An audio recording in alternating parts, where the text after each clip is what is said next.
Okay, hello everyone. A brand new week on the Celtic Way. This is the morning briefing for Monday, the 8th of January.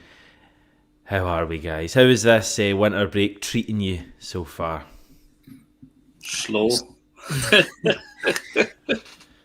Yeah, it's very long, very long. Not much to talk about, and not even anything. Not much to talk about with transfers either. You're usually tided over by the fact you've got loads of rumours to talk about, but even then, there seems to be a lack of them too.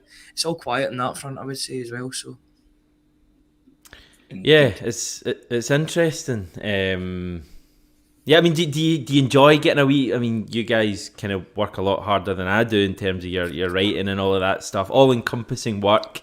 Do you enjoy when the matches are away for a wee bit, or is there, like players or the matches what give you the buzz? Speaking personally, I hate it, Hamish. I hate it. It's like international breaks, and I hate having no football. It's just I tried so hard over the weekend to get into the spirit of the third round of the FA Cup, and I watched a couple of games. I just couldn't do it. I found myself. It was on for the sake of it. And years ago, when I was growing up, it was a big thing. The third round of the FA Cup, there was shocks a go, as they say. But even Maidstone beating Stevenage, I should have been like, yeah, great magic. But I just thought, should you though? Does it whet the appetite? No, not really. But I think in the kind of dreamer and the romanticist and the football kind of optimist in me, I should have been a bit more, disposed towards it. But I just shrugged my shoulders. I was like, who cares? It was one of them. And I kind of get annoyed with myself for being like that. But I guess when your fortunes are intertwined with the one football team, I always say you can only support one football team. All these other people that say I support Celtic and have an English team or a Spanish team, I don't believe them. I say you might like an English team or a Spanish team. Yeah, you don't get upset when Barcelona get beat or Saint Etienne lose to whoever. I can't get my head around that. But maybe it's just me. I don't know. Maybe it's an old. You can tell we're going to be well on track on this video because we're already away talking about Saint Etienne and the FA Cup third round. I must say, I watched Spurs Burnley, and that was enough for me. That I don't know if anyone else watched. Obviously, the Ange kind of effect and all that stuff, but it was an awful game, lit up by one brilliant goal from Pedro Porro. But apart from that, it was. Poor stuff. So that's enough football for me this weekend. I might watch. In fact, it's interesting because I've got written down for the end actually. But we've got a former player managing an English team against Man United later today. Indeed. Mm-hmm. Who's Sean that? Mooney, yes. Who's he manager of? Wigan Athletic. Yep. Yeah. The way Man United are going at the moment, Wigan could definitely get a result against them. So I think a few people will be watching that tonight just to get their football fix. But a bit of giant killing could be on the way as well. And everyone's logged off. We've now got two people watching us because we're talking about the FA Cup. Right, let's talk Celtic.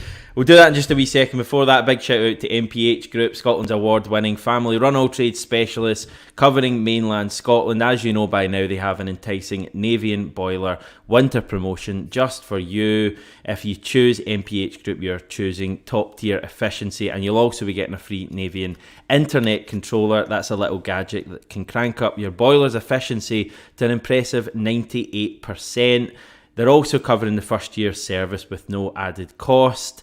MPH offer flexible finance options so you can gear up for the chill and consider making a smart move with MPH and Navian. And just to give you a wee feeling for the feeling amongst the viewers, the first cut, 8 days in and not a sniff of a signing. Lessons never learned. And Lanky saying fans need to relax and trust Brendan. He will get the players in that he wants. I can see us signing one player this week. Are either of you as positive as Lanky?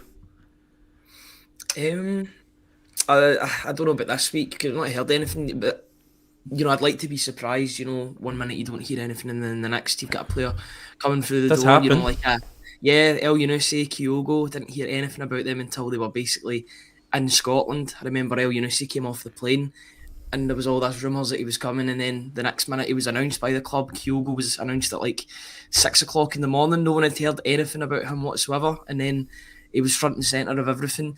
You're just hoping to be surprised this window, to be honest, because it feels like a bit of an excuse in some ways, saying that January's a difficult month to manoeuvre in. I get that it is, but at the same time, Celtic they've got cash reserves. They can obviously spend money for players. So if the right player is there to make a difference, then they should be identified and then brought to the club, because those last 4 games have been good. The 4 wins out of 4, 12 points in the festive fixture period, but it doesn't gloss over the fact that the squad is in need of reinforcements. You look at left back, maybe in the summer for goalkeeper. I don't think a goalkeeper will come in January, but in the summer. But there's some other positions that definitely need strengthening. So as much as those 4 wins were good, they don't gloss over the fact that Celtic were struggling for a bit before then in terms of their personnel on the pitch. Yes, we can't forget about that, Tony, and we will not forget about the fact that prior to these 4 games that we were, the squad was in a bit of a dire state. I know we've had some players return, Bernardo's emerged, but we still need, I would say, a few players. I always say speculation's good, but signings are better, aren't they? So I agree with the commenter there. I think Celtic will announce something this week. They'll bring somebody in. I'm quite confident of that as well. It's a slow, laborious process at times, trying to set up deals, and I'm sure Celtic are well aware of that. The manager himself said that it is difficult, but it's not impossible. So, I think he's all over it. I think certainly we'll see somebody come in that he wants. I'm very hopeful about that, and I think it could be by the end of this week, yeah. If you could only have one player this window, you don't need to be specific about a name, but a position, Tony, what if you only have one position, where do we need one? I still think we need a striker. Strikers win matches and score goals. I think we're well stocked in the midfield area. I think we've got a lot of players coming back as well, and Paulo Bernardo starting to, that bonus ball, he's starting to look the part and play the part as well. Goalkeeper, he said, we're fine. It's a toss-up between a left-back and a striker, but I still think we need a striker. Left-back for me. I think they can. Agreed. I think they can muddle through till the end of the season with Greg Taylor.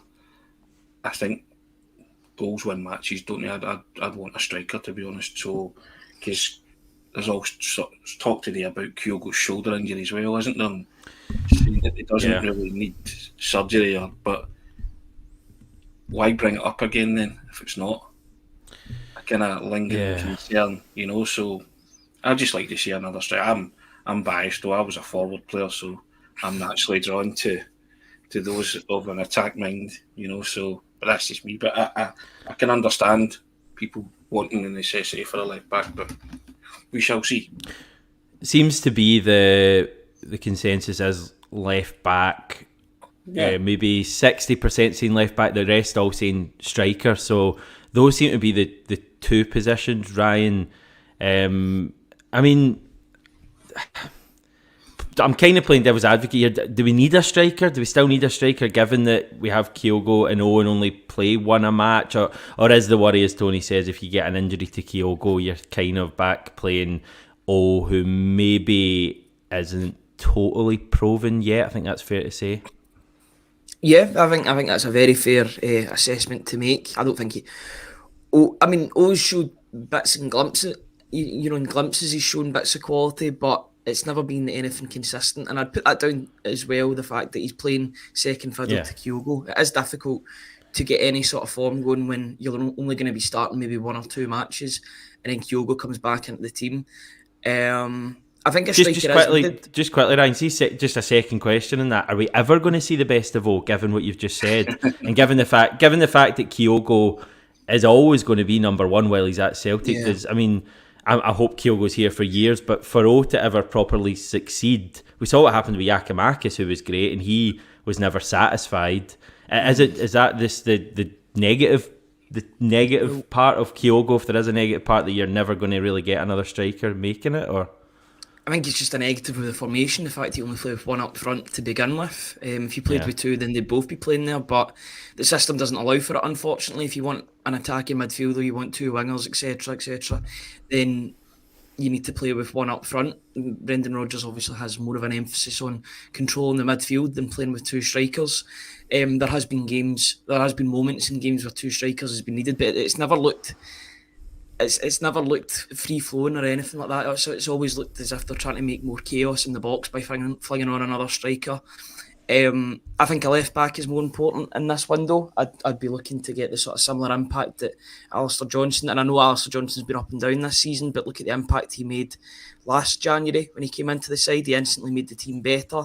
If you can get a left back option that can do the same, then I'd be all for that, because it acclimatises them into going into the summer. And then they'll be there rather than needing to fit in playing pre-season games to get up to speed. I know they need to play pre-season games to get up to speed fitness-wise, but in terms of getting used to the new teammates, etc., it'd be great to bring them in January, and then they've had that 6 months, and then they can be fit and firing going into the new season. I do think a striker will be needed. I think that'll probably get addressed in the summer as well, but at this moment in time, I think a left-back is far more important. Fair enough. Brown Warrior clearly feels the same way. You ready for a throwback here? Back to, I reckon, about 2018, guys. Burger Melling. What is that guy doing nowadays? Who is he with? He was in France last time I heard. I think was it Reims he was at? Maybe he's still there. He's done very well, I think, since then. Norway. I remember him. Did he play against Scotland recently as well? Brown Warrior saying, get Burger Melling in and put this left back nonsense to bed. Just turned 29 last month, over 50 games in Europe, and a proven international. €3 million. No brainer. All right. It was him or Greg Taylor, wasn't it? That was the big debate in It would have been 2019, wouldn't it? Yeah, that summer after Tierney left. Romain Perrault as well, that went to Southampton. He was linked with the club. He went to Southampton. Signed Bollignola, obviously, as well. Signed the two. I don't know if the writing was on the wall early doors that Bollignola wasn't going to be the best option, because he signed two left backs. I don't know if they were trying to replace Tierney with two left backs that could sort of switch in and out of the team. But yeah, Greg Taylor's done really well to carve out a really good Celtic career for himself, especially with the way it started, because I think he was injured early doors as well, and then he only really got into the team towards the end when lockdown was almost coming into play. I know he played in the 2020-21 season in and out with Laxalt, but Ange completely revitalised his career, and he had 2 really good years under him. But I do think left back it's a position that needs to be rectified for the long term. If we can bring a young player that's going to improve that position, as good as Mellon would probably be, 29 years old, that doesn't fit with the character of player that we're looking for. I think we need somebody younger that Celtic could make a profit on in 3-4 years' time. Yeah, Bolingoli, someone asking what he's up to these days. KV Mechelen in Belgium. So the bold Bolly, no doubt, still getting off to escapades that he shouldn't be and all that stuff. There's no time Celtic were linked with Kadlec again, the defender from Czech Republic. Is it Michael Kadlec or something? Is he a left back? I know he was either a right or a left back, Michael Kadlec, but yeah. Somebody's in the comments as well saying that. Is that right? I didn't see the comment. Hi, Kadlec, yeah, that's Tony McCann. Yeah, it was always Kadlec, wasn't it? We spoke about that the other day. We threw in a couple of names, didn't we? There's just Hacking Yakin and all that kind of stuff. Finn Bogason as well. There's all the names always with Bojan as well. I know we've been linked to Bojan Miovski this time, but the actual Bojan Kurkic, Afellay too. He went to Stoke, I believe, so did Bojan as well. There's a bit of Stoke Alona going on at that point. It was like Stuart Baxter throwing his hat into the... Oh dear. Right, we'll get on to more current stuff. A few kind of interesting quotes from Brendan Rodgers over the weekend, I think. First of all, on a new goalkeeper, saying that a new goalkeeper is not a priority for Celtic this month. That's according to Brendan Rodgers. That's something we touched on. I think we all felt that regardless of our own feelings on it, that would be the case. Rodgers quoted as saying, It's not something that we're looking at just now. There are other areas we have to look at first. There will be positions in the summer we'll be able to improve on, and it's the same in January. But I love working with Joe. He's a great guy. Hopefully he continues. We haven't spoke about it. At that age, I think he's just happy to be playing. Joe's family's down south, so he has shown incredible commitment to be up here. I didn't actually know that Joe Hart's family were living down south while he played for Celtic. As I say, I guess this is what we've kind of been expecting. I just didn't think there was any chance of Celtic changing the goalkeeper halfway through the season. I mean, say what you want about Joe Hart, and I think he has his faults. And for the record, I think he should be upgraded on in the summer at the end of his contract. But I think right now, if we were going to replace Joe Hart, the time to do it was last summer. I feel that now in January, with he's starting to get a settled defence in front of him, we're in the midst of a title race. I don't think it's the time to change our goalkeeper and sign someone new. Do it in the summer. Tony, any disagreements with that, or any thoughts in the comments? Not in the slightest. Totally agree with that. Should have replaced him in the summer, but I don't think midway through the season is. Again, I think they're perfectly happy to, I wouldn't say muddle through with Joe Hart, but just go to the end of the season with Joe Hart in. But I also think that I don't think there should be a parting of the ways with Joe Hart. I think he'd be a very good goalkeeping coach for Celtic. Lots of experience there, and just bring him into the fold, unless he wants to go back down south and be with his family. That's another consideration as well. But I think Joe Hart took the club to his heart and came in at a difficult time when Celtic really need him, and he's been a sterling performer. Yeah, he's had his faults, he's had his poor games, and everybody's given him it tight at some point, but I think they can't underestimate the job that he has done in terms of being that steady presence, that experienced presence. And I think he'd be an excellent goalkeeping coach moving forward, or somewhere you would have on your coaching staff, because he seems to be well liked and well respected. And I'd like to see that happen. I just wouldn't like to see them sever all ties with Joe Hart, because I think everybody would agree that he has done a wonderful job for the club since he came in.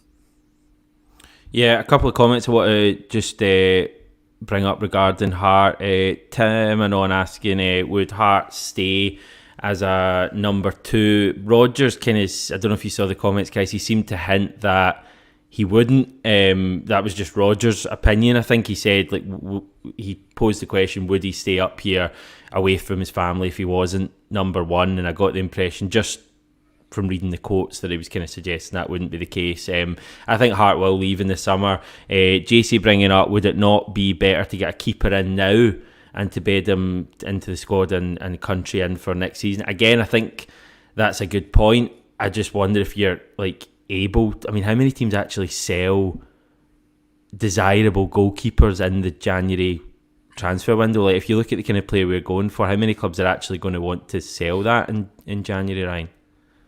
They don't, to be honest with you. You don't really hear about goalkeepers moving in the January transfer window. Not any reputable ones anyway. First choice. Yeah, first choice. It's more maybe backups that'll get moved about just due to a lack of game time, or backups for Celtic looking to go elsewhere to get game time, maybe at a lesser club somewhere. Summer's the right market for it, because I think teams that are wanting to sell goalkeepers are more receptive to doing it than in January, that's for sure. I think the scouting should be done though. The scouting should still be ongoing just now to find the perfect candidate for that role, as it should for any position really, but even more so with the goalkeeping position. I don't think Celtic should be put off by the fact that it didn't exactly work out the last time with regard to Barkas. They should be looking for a goalkeeper, looking at any league whatsoever, to see if there's a good goalkeeper there, if they can come in that's good with the ball at their feet and with saving the ball. If they can do both, then that'll do me, to be honest with you. But they shouldn't be put off by the fact that the last one didn't work, because I think there was a lot of circumstances that went into that one as well. Don't want to go full conspiracy theory, but there's a lot of, I mean, it was a completely unprecedented time for a goalkeeper to be coming from one country to the next, and it just did not work out for him whatsoever. But it's good to see him doing well for Utrecht as well. It was just one that didn't work out. Yeah, I mean, I would agree with that. It just shows the risk, though, Tony. I mean, it's a big thing, and we made the point last week that Celtic, by and large, have done pretty well with their goalkeepers over the last couple of decades, pretty much, all the way from Artur Boric forward. Other than Barkas, we've not really had like a bad goalkeeping signing. I think that's the problem with Barkas, wasn't it? Because they shelled out quite a lot of money for him and got their fingers burnt over Barkas, so I'm not saying he was a bad goalkeeper, just in the wrong movie at the wrong time for Celtic, wasn't he? And the club get burned, he get burned as well personally, confidence wise. It was just, as Ryan said, sometimes deals don't work out, but the very fact that you'd shelled out a lot of money for him, you just felt that you get absolutely stung in that deal in terms of goalkeepers. But I don't think Celtic can really complain, can they? As you said, you listed a few goalkeepers there, and they've did very well, and I'm sure they'll pull out all the stops to get another goalkeeper of repute if and when. Well, I agree that Joe will probably call it a day in terms of playing at the end of the season. So, but as I say, I still think his experience is vital, and he could do a job in the coaching setup. I see some commenters saying I'm doing Stevie Woods out a job. I'm not doing him out a job. I just think he'd be a valuable addition to the coaching staff. That was all just my own personal opinion. I know we have a goalkeeping coach, but I just think somebody with that presence has got a lot to offer if he was willing to do that. If he wants to go home to his family, we'll shake hands and say thanks very much. We've enjoyed it as much as you, so excellent. But yeah, I just think Barkas is the one that everybody will look back on in that time that they want to forget. Isn't that right? And just say, yep, it was just one of those deals that just didn't happen. Yeah. As Ryan said, you can't, let that put you off going again and trying to sign someone good. And there's enough good goalkeepers out there, and you just want one with a bit of and I mean, every position's important, but goalkeeper is like vital. And you just want a really commanding, like an up and coming goalkeeper, but ideally someone who's played a lot of football. Ideally for a team, I always think it's important to sign for a team that's a leading team in a country. A big part of being Celtic goalkeeper is not having a lot to do, spending matches of where you have very little to do, but maybe have to make a big save at the end. And that's why I always like the idea of signing, a goalkeeper from big clubs in countries, whether it be like Belgium or Norway or Sweden or Switzerland or places like this. That's where I'd quite like us to look. I loved the Livakovic one for that reason, because it was at Dinamo Zagreb he was at. Obviously didn't happen, but that kind of pedigree. But I feel like that's one for the summer.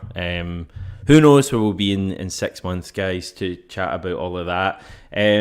Roger's also saying the squad needs trimmed. He says, only because that's the natural process within any squad. Some guys have been there for a few years, cover players, so they'll want to go and play. Some may be out of contract and see something else. That's just the natural process at a club like Celtic. I know there was some chat about Kwon heading away back to South Korea. I think Kobayashi has been mentioned too about going back to Japan. Who else am I talking about? Nat Phillips has left, hasn't he? He's back in training with Liverpool. Gone but not forgotten, Ryan. Anyone else? Much else chat of players leaving? Tillio as well was getting linked if I moved back to Australia too. Hibs? No, I saw Hibs. Was it Hibs? That would make sense because Nick Montgomery's played against them. It was I think it was the grand final he played against them. Yep. It was 6-1 for Central Coast. That is an absolute hammering. Considering Melbourne City have been so good in recent years, I'd prefer that over a move back to Australia, because then he'd be playing against sides that he would be playing against if he was playing for Celtic. A manager that would play him, or it'd be good to develop under as well. The fact that he's familiar with the way he's played beforehand, he'll have came up against him quite a few times. I just think, with all these players, you signed them in the summer, you signed Kwon in the summer, you signed Tillio in the summer, and already they're going out on loan. You signed Kobayashi in last January, and he's already looking to go away permanently. these are all failures. With as much as you want to dress them up, they're not playing for Celtic. What was the point in signing them if they're not going to be playing? I know maybe in the long term they could turn into good players, but Celtic didn't need project players last summer. They needed players that could come in and instantly improve the starting 11. But I'd just be going over old ground. But it's disappointing to see that players that were signed in the summer, you're hoping that they can maybe make an impact. They don't make an impact, and then they're probably out the door already. In a loan deal, more often than not, unless you're a young player with lots of talent and potential that can come back, usually that means that you're not going to make it at Celtic if you're going out on loan, which is it's a shame, but it's just reality, unfortunately. Yeah, as you say, it has been well covered that it's been a really poor year in terms of recruitment. I mean, there's a couple of maybe players who are looking a good bit better than they did a few weeks ago. Bernardo suddenly looks like he might be a decent acquisition, and Narotsky, suddenly looks like he might be playing a bit and all that. And Palma, I think, has been a positive. Alistair Johnson on the whole has been a positive. But other than that, in 2023, it was pretty poor, I would say. I think we'll see a few players move on. Tony, any thoughts on? Is it just time for the likes of Kwon and Kobayashi and McCarthy and players like that to move on, because they're clearly not going to get a chance? It's galling, Fraser, that not only are they not playing, but they're not contributing. How can you sign players that at the end of the day don't contribute? You sign players with the intention of at least contribute, but it's quite a poor window when you look at a poor recruitment process. When the guys that you've rhymed off there, they're not even contributing. You can put up with signings that maybe don't play, but what you can't put up with is just non-contributors. And I think there's too many of them at Celtic now, and I think Rodgers is right. That's what he's been saying for a while, that this squad is bloated and I will be getting rid of the non-contributors. And I think that's fair. If you have got a part to play, but you're not going to force your way into your team just now because there are better players, i.e. Tillio, then I'm all for a loan move to a club in the same league, because you get used to the terrain, you get used to every ground in Scotland. I'm always all for that, because it's worked for Celtic in the past. It worked with Christopher Ayer, it's worked with Liam Scales, Kilmarnock and Aberdeen, it's worked with Ryan Christie. Yeah. So Celtic have a joy with that, and I think if you can send them to somewhere where they're going to be loved and going to be liked, i.e. Tillio to Hibs, because Nick Montgomery knows him, then all the better. That escalates their chances of playing, doesn't it? And I think everybody would want to see how Tillio would get on in a move like that. Going back to Australia, it's very much out of sight, out of mind. And you get the odd dispatch, wouldn't you? The odd snippet. Not for me. Well, that's what I'm saying. You would be our go-to. I'll have the weekly. The weekly. The daily Marco, where he's gone for his lunch. The daily Marco. Just follow him about. Yeah, but you know what I mean. So I'm just disappointed that Ryan Seaway. You lashed out a lot of money on guys that just aren't contributing. And if you're not contributing, I'm sorry, Celtic can't afford non-contributors. End of story. Liel Abada's not been contributing recently, but that's been down solely to injury. Some recent quotes from Brendan Rodgers on him. There's obviously been a fair amount of chat, it's fair to say, about Abada in recent months, fan displays, etc.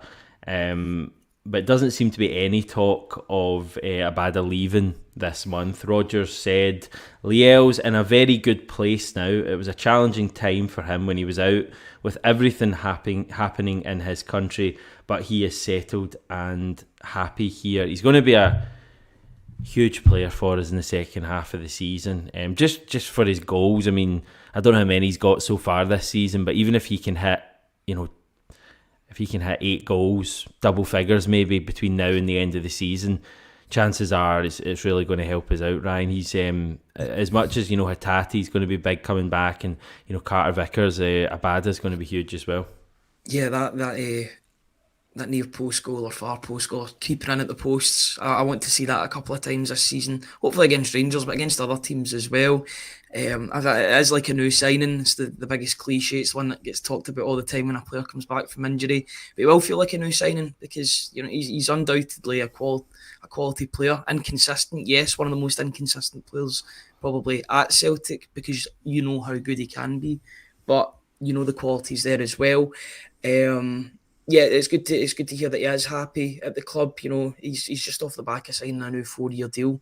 Seemed as if the Celtic were going through that period where a player signed a new deal and then they were injured for months, so you didn't hear about them for ages. The same thing happened with Stephen Welsh as well.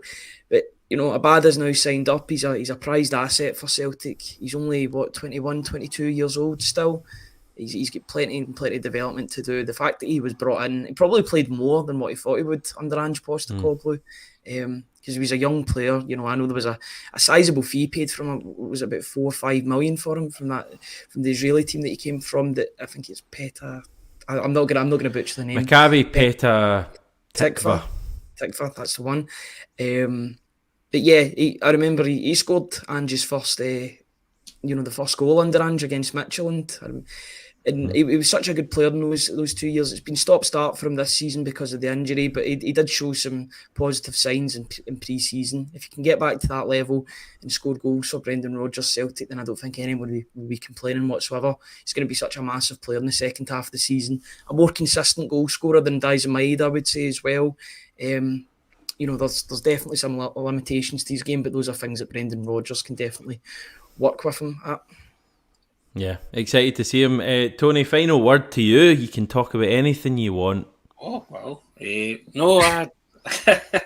We'll keep it at Abada then and keep it Celtic. Yeah. No, I'm delighted to see Abada back. There's been a lot of background noise and lots of white noise about various things off the field, but to hear Brendan Rodgers say he's in a happy place, brilliant. And players' happiest place is on the park. And I think Abada will come back with a wee bit of desire and a wee bit of a point to prove as well. And if he can go back to anything resembling the consistency that he showed under Ange for a spell, then I think we've got a lot to look forward to with Abada. And the Celtic supporters love him to bits, don't they? Borna Barisic is like that every time. He's just... you're not going to catch him. But that kind of trademark run away from defenders. And, I think when Abada's on song, he excites you. He does a lot of good things, doesn't he? And, I always remember the goal he set up for Kyogo against Alkmaar as well. Just laid it on a plate. Moments like that, you miss that because that's what he's got in his locker. And when it all comes together, the goal against Dundee United when Celtic were down to 10 men and the way he took that, that day that Rangers spilled points at Ross County, looked as if Celtic were going to spill points.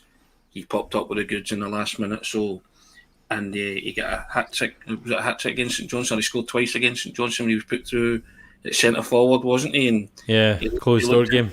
Yeah, he looked every inch a decent striker. So I'm excited about Abada. I really am. And I just think if Brendan Rodgers telling you in a happy place, then I think you want to prove how happy he is by doing it for the Celtic supporters. And let's see where we go with Abada. But yeah, I'm good to have him back. It is indeed. How many days now have we got until we are back? Football-wise? 13. 21st of January against Bucky Thistle. 2 weeks yesterday, we're back against Bucky Thistle. TikTok, TikTok. Oh, it's going to be a long 13 days, isn't it? No, it's not, because we've got chat every day for you. Loads to chat about. I don't mean this. This is the quickest hour of the day, or whatever it is. It's always good. I enjoy this part of it, but the other stuff, the days are kind of long. It makes you appreciate the football when it's back. Yeah, and once we're back, it'll be 2 games a week pretty much the whole way through. Certainly for the next few months, because there's so much to pack in. Very good, right? We're going to head. Thanks everyone once again for tuning in. Over 400 of you watching right now, which is great as well. Thanks everyone watching afterwards. Thanks everyone for commenting, live chat, post match, all of that stuff. Give us a sub as well, please, if you wouldn't mind, if you just click the subscribe button, that will do that. It'll get us our numbers up, and we'd really appreciate it. And yes, I'll be back this time